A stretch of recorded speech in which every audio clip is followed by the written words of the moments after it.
Yeats' Second Coming is our next poem.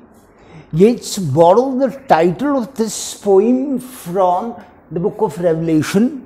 In this lyric, a cluster of images in loose iambic pentameter accumulate to provide a finest poem of the Great War.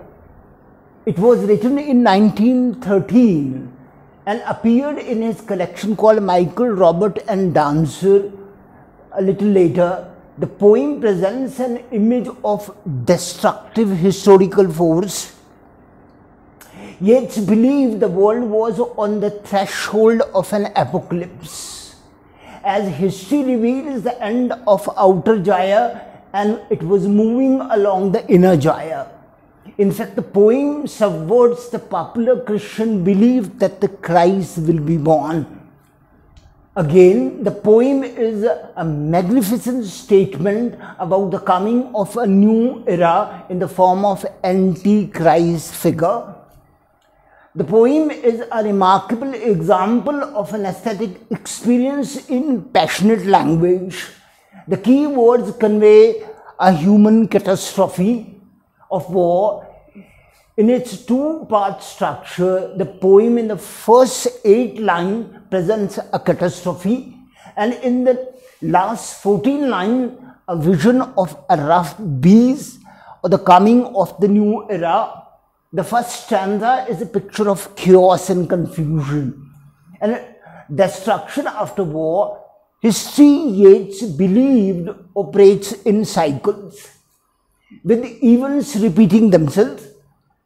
The external reality is stripped of its capacity of reassurance, he says. In a ritualistic, in-country language, the opening section describes the historical process that has reached a decisive, definite moment, turning and turning. The Jair image is borrowed from his prose book called The Vision.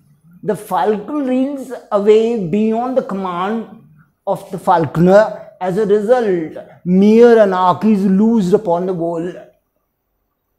And the cultural value of the bygone era are completely drowned. A bloody deluge sweeps through the world, which marks the end of the Christian era with its promise of salvation.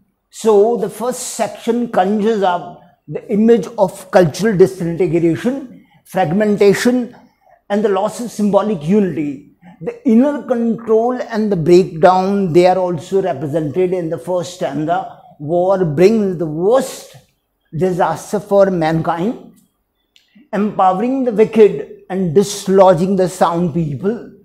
In a haunting, evocative images, Yeats suggests 2000 years of Christianity coming to an end and a beginning of a new millennium.